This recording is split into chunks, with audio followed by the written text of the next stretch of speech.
The paramedics arrive, and I give them as many details as I can, answering all their questions to the best of my ability. Yes, he has AIDS. No, I don't know how long he's been unconscious, nor what he is allergic to. Yes, I will be his emergency contact. No, I am not his lover. It's the TMI Project Story Hour, a series of true stories created in our writing workshops by everyday unsung heroes. They all divulge the too much information parts we usually keep to ourselves for personal liberation, human connection, and freedom, both for themselves and those who listen. Before we get started, we just want to let you know that as the TMI implies, some content might be too much information for some listeners. And remember, your support keeps our content free and accessible to everyone who wants to listen. So if you like what you hear and you're able to chip in at tmiproject.org, thank you. Either way, we are glad you're listening. Now, here is your host, Blake Pfeil.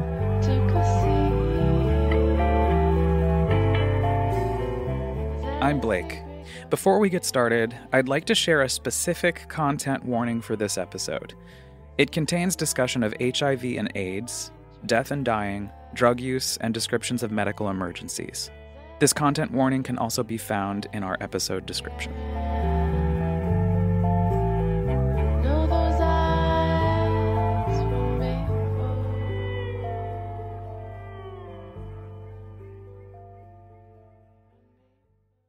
Today we're celebrating Stephen.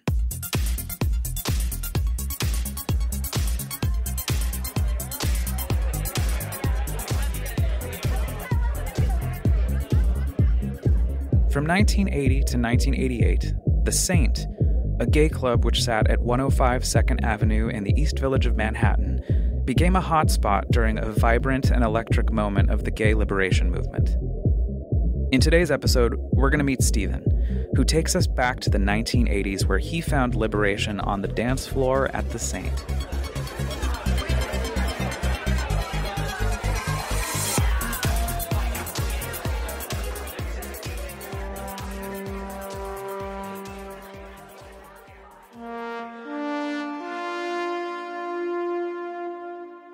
But amidst the joy and community the Saint congregated, a shadow loomed.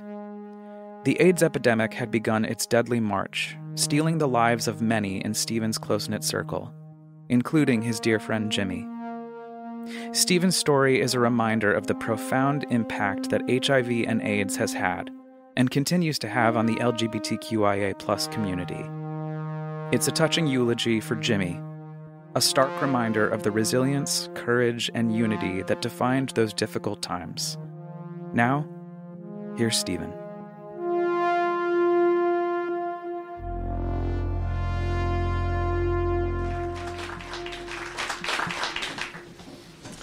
If I could go back in time, I would go back to The Saint in 1982. The Saint was a mega club that opened in New York City in 1981. It was designed with a dome over a very large, round, pristine dance floor. And the dome was similar to the one at the Hayden Planetarium at the American Museum of Natural History.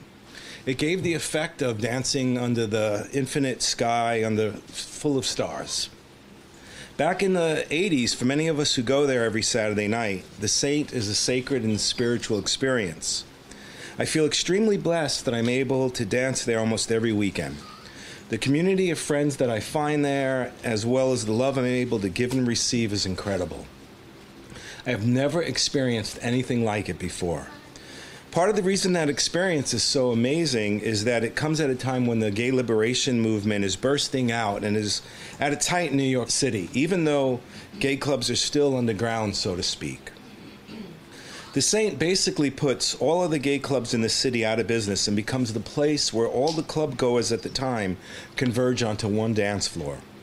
The atmosphere is electric. The level of ecstasy that I feel often has me feeling like I'm in direct connection with what I call God. It's one of the most joyful and loving environments I've ever been in.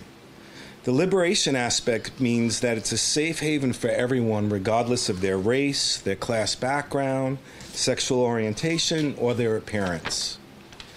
One night, I see a young man wearing a wedding dress spinning around the dance floor like a Sufi dancer and looking like he is feeling fabulous. As I look closer, I realize that he has no arms, and not a single person around him looks at him twice or thinks to judge his disability. I see many types of people, many whom society would prefer to marginalize into fringe groups, all proudly expressing their individuality. These men taught me to fully be myself, and as I'm fond of saying, to let my motherfucking freak flag fly. My first experience at the Saint is very intense. There's a crowd of somewhere around 4,000 men with their shirts off. And as a heterosexual man, it's my first time ever in that kind of environment. My friend Mark and I go there to find a girl that I had met the week before at another club. When we walk in, we are overwhelmed by the sheer magnitude of the 99% male crowd. Little do I know that this will soon become my home away from home for most of a decade and my tribe for life. After a few hours, we begin to relax, and I run into one of my best childhood friends, Jimmy, who had a falling out with me a few years ago, and we had not spoken since then. It's an incredibly loving reunion, and he immediately introduces us to all of his friends. That's a happy memory of Jimmy and the Saint. One of the harder things about recalling that time is how many of those people are no longer with us. In a matter of time, people from that scene begin dying of HIV complications. My beloved Jimmy, so full of light and love, is afflicted. He's wasting away right in front of my eyes. God, I love this boy. Why? Why is this happening? What did he ever do to deserve this? He's just pure goodness. I don't fucking understand. Who will be next? Oh no, another one, and another, and another. When will it stop? As dementia takes Jimmy over, I witness him reverting back into a small boy. He doesn't lose his playfulness nor his sense of humor, but he turns to picking up tricks on 42nd Street and bringing them home to smoke crack. Then I get the call. Stephen, I need you. Please help me. I say, I'm coming, Jimmy, and I rush out the door over to the other side of the city to Hell's Kitchen, and I ring his bell frantically. There's no answer. I panic now, and I press all the bells at once. Thank God somebody buzzes me in. I run up 5 flights of stairs and I see his door slightly ajar. I rush in to find him lying on the floor in a pool of blood, unconscious, a 15-pound barbell next to his head, and his pants around his ankles. I gently shake him and I call his name, Jimmy. Jimmy, wake up. I'm here. It's me, Stephen. He groans and he comes to a little bit, but he's not fully conscious. I dial 911. Hello? Please send help right away. My friend has been mugged and is unconscious, lying in a pool of his blood. Send an ambulance, quickly. I wait, afraid to move him, not sure what to do. I pull up his pants and I button him up. Where the fuck is this ambulance? Then I hear the siren. I buzz them in, and they seem to take forever to climb the stairs. The paramedics arrive, and I give them as many details as I can, answering all their questions to the best of my ability. Yes, he has AIDS. No, I don't know how long he's been unconscious, nor what he is allergic to. Yes, I will be his emergency contact. No, I am not his lover. I watch terrified as they revive him and ask him questions. What day is it? Who's the fucking president? Do you know where you are? I scream in my mind, please take him to the hospital already. They get him onto a stretcher, and I can see the hesitation to touch him. They're afraid of getting infected. You fucking morons, I think. What is wrong with you people? Where's your compassion? They don't want to carry him down the flight of stairs, but there's no other way to get him into the ambulance. I grab one end of the stretcher, and one of the paramedics grabs the other end, and I head down the stairs first, navigating the tight turns in the tenement walk-up. My heart is racing, and I'm wondering if he'll be okay. My buddy, I say, I'm so sorry this is happening to you. We get him into the ambulance, and I ride with him to the hospital. After that night, Jimmy survives for another year or two, slowly deteriorating, and is eventually reduced to hanging out in a crib wearing a diaper. He keeps his sense of humor to the end. Often he calls me 50, 60 times a day, and he leaves messages on my answering machine. Are you bringing me cigarettes? When are you getting me out of here? It's as if he's forgotten that he just called me 10 minutes ago. It drives me crazy some days, but boy, do I wish I had saved those phone messages. I will always remember the lumbering, awkward way he danced at the Saint without a care in the world and as if nobody was watching. I would get a rush every time I bumped into him on the dance floor and then looked into his loving, smiling face.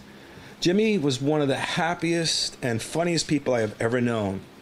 He had an acronym or a wacky catchphrase for everything, and they were hilarious, like COD for Children of the Damned, which is what he liked to call his tricks, or eyes out of the head, teeth out of the mouth to describe someone whose jaw had dropped open in shock. Pulling a Houdini meant you left the club without saying goodbye to your friends. I never did find out why he called doing cocaine doing shoes. If only I could remember more of those phrases. I love you, buddy. I miss you every day. Save a place on the dance floor for me.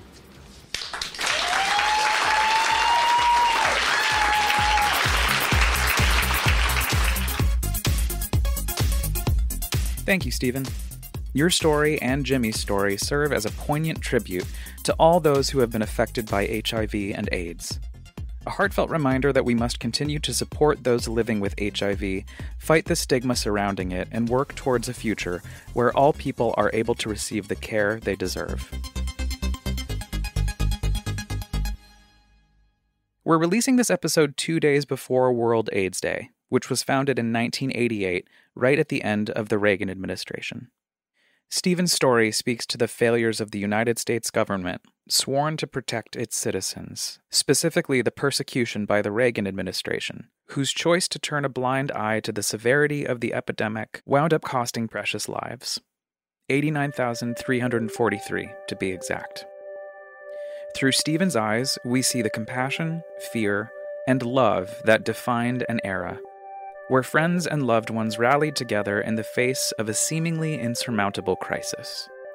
May Jimmy's memory and the memory of those who have been lost serve as a call to action to ensure a brighter, healthier future for all.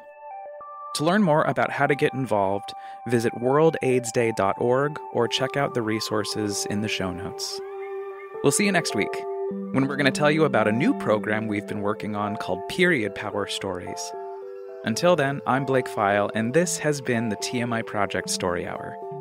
Thanks for joining us.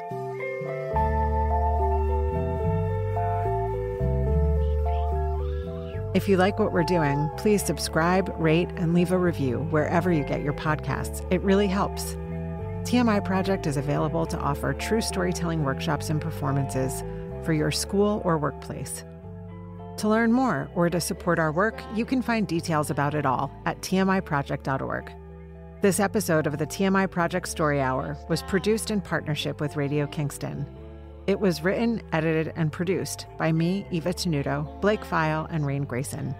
Our theme song is Secrets by Edison Woods. I'm Eva Tenuto, TMI Project's Executive Director. Our Operations and Programs Manager is Blake Pfeil. Our Organizational Administrator is Raine Grayson. Our Marketing and Digital Coordinator is Laura Marie Ruocco. Our Administrative Assistant is Riley Gibbons. Our Graphic Designer and Webmaster is Lauren Gill. Our workshop leaders are Perla Iora, Haley Downs, Raine Grayson, Ray Lipkin, Dara Laurie, Micah, Julie Novak, Blake Pfeil, and me, Eva Tenuto. New episodes of the TMI Project Story Hour come out every Wednesday. To learn more and to find a special writing prompt so you can start telling your story, visit tmiproject.org/podcast.